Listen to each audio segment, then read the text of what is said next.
Hello, this is Stephanie from Our Natural Wisdom. Thanks for joining me today. I'm going to be coming to you with another short and sweet soulful gardening wisdom lesson for you. And today we're going to be talking about a subject that is near and dear to my heart, which is healing perfectionism through soulful gardening. And boy, oh boy, have I struggled with perfectionism for my entire life. I am convinced that it has a lot to do with my chronic anxiety. Hello, hi, I think that's Kay. Hi, thanks for joining. And thanks to everybody who's checking out the replay too.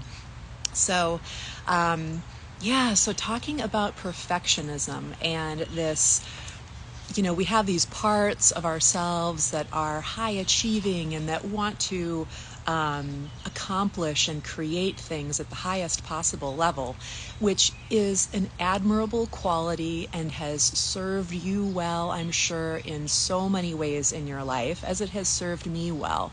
And yet that striving for things being super high quality, dare I say perfect, is not realistic, right? You know this, I know this, and yet it's so easy to keep falling into that trap of wanting things to be, quote, perfect, right? And this extends to our gardening experience as well. I have talked to many aspiring gardeners who are immediately, it's like the anxiety already starts in. Hi, Kay. The anxiety starts in at the beginning of the planning process, where they're picturing all of these gorgeous gardens that they've seen on television or in magazines, and they want it to be in their yard. And they realize that takes vision, that takes work, that takes time and patience. And a lot of gardeners will talk themselves out of even starting because they're afraid, they're worried, they're anxious that they're not going to achieve their goals, that they're not going to achieve this kind of perfect garden that they're after. So I want to talk with you about how gardening itself is incredibly healing for those perfectionist parts of us, okay? And the first part of it is about how when we are gardening with nature, when we are purposefully connecting with the earth, with the water, with the soil, with the sun, with all of the plants and the animals that will benefit from your garden, we become much more aware of the fact that there are no mistakes in nature. There are no mistakes in nature. Nature is constantly refining and evolving and learning from those refinements. Hi, Mary. Nice to join. Nice to see you. Thanks for joining. So the fact that there's no mistakes in nature, and I think you already know this, right? You wouldn't look around nature and say, wow, that leaf is strangely formed. That's a mistake. Or that squirrel is missing part of its tail. Well, that's a mistake. We don't point these things out in nature, right? Because you have a deep love for nature, a deep respect for nature.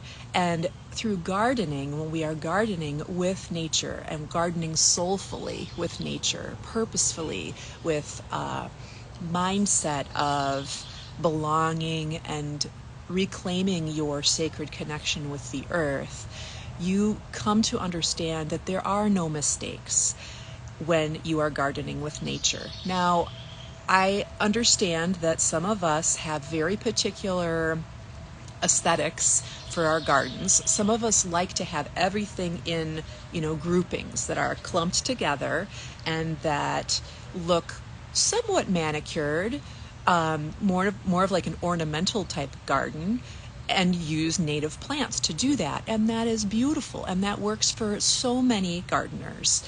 And that is one way of working with nature in your garden. Another way would be more of the meadow type garden, where everything is integrated and where you allow and support things weaving between each other, so that you are allowing nature to really be a co-creator in how your garden appears.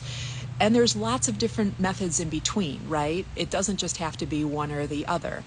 But I want you to know that you can achieve your gardening goals through however you are drawn to have your aesthetic, your gardening style.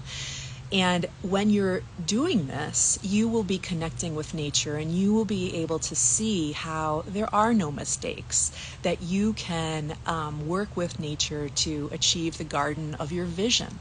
And you will always be, gardening is never done, right? It's like this amazing tapestry. It's like a beautiful piece of artwork that is living and breathing and evolving and refining over time through your support and your nurturing, but also because of its own spirit.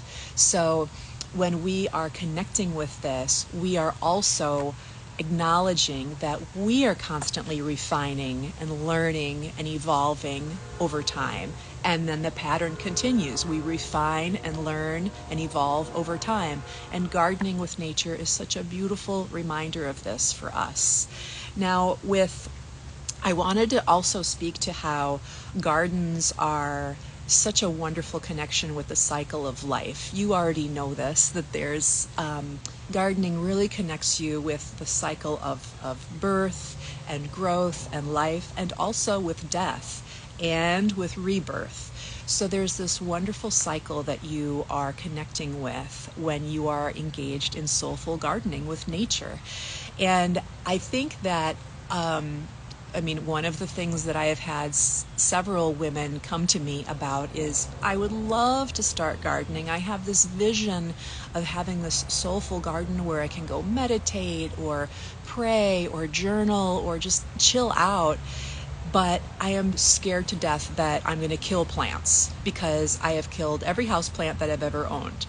So if this resonates for you, I want you to know that gardening, especially gardening with plants that are native to your region, is such a beautiful thing for you to experience, because you will find that you can co-create a gorgeous, vibrant, life-affirming garden that heals you and that heals the earth when you are working with native plants.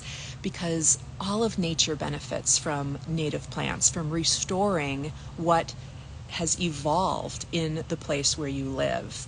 And when we connect with this and the cycle of life, we begin to see how everything has its timing. Everything takes its course in its own way. And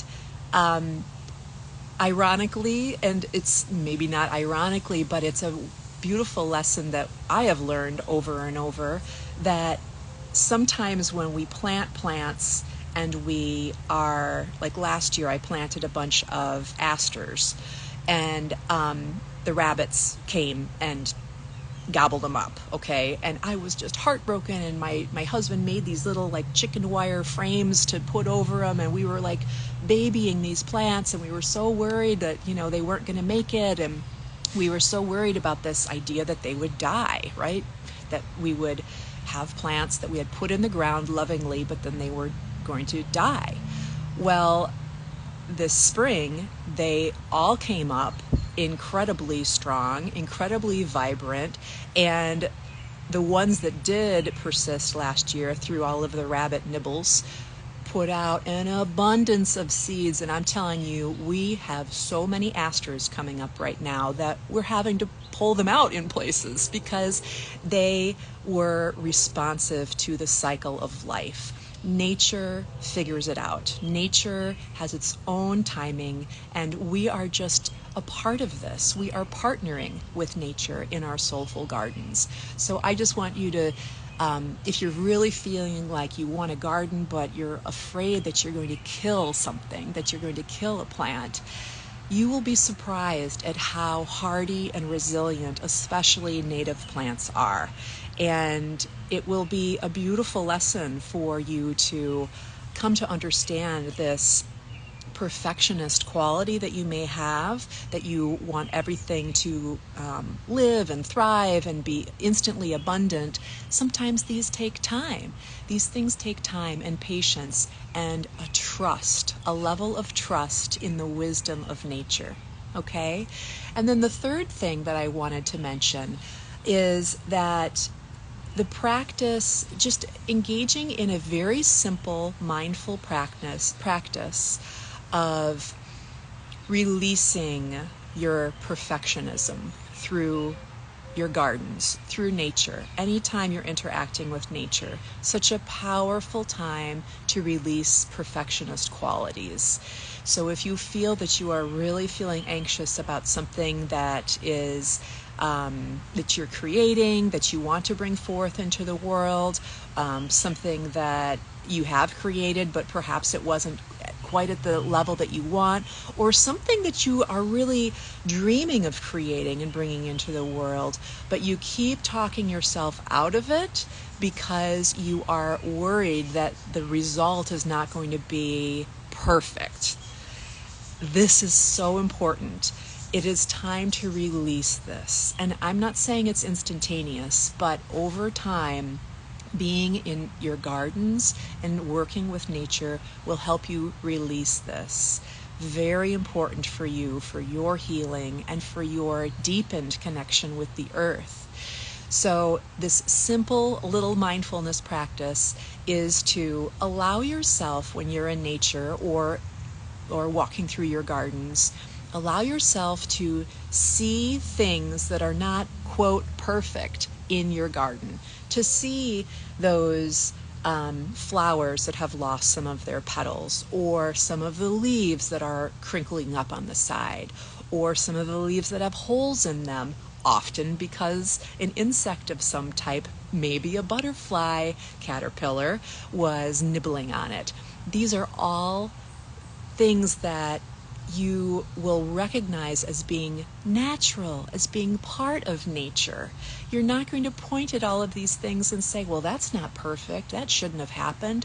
I wonder why that caterpillar even tried, or why that plant even came out of the ground, right? These are affirmations of how, when you bring forth the essence that you have within you, all of your dreams that you have within you, your vision of what you want your life to become and how you will be more fulfilled with that, this is all supporting how it is always a process of refinement, of trying new things, evolving, learning lessons, and then coming back to the beginning and refining again.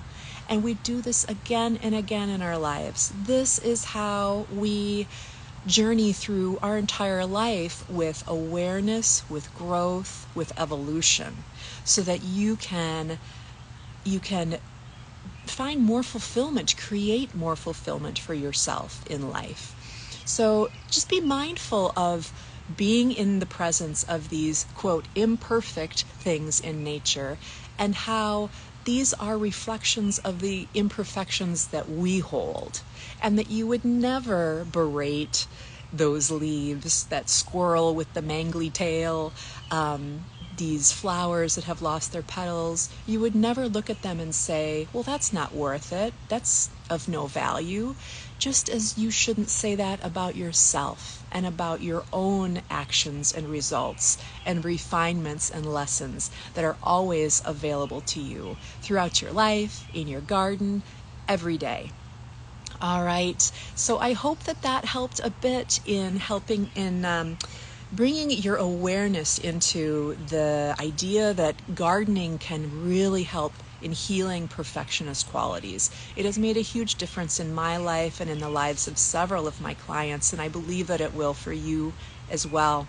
And I have a special invitation. I am offering a free live masterclass that is called The 3 Keys to a Garden That Heals You and Heals the Earth. You can register for this masterclass by clicking the link in bio, and the first one is going to be tomorrow morning. I'm also offering one next Wednesday, June 1st, so I would love to see you there, and I hope that you have a beautiful day. Thanks for joining, and thanks for checking out the replay. Take care. Bye-bye.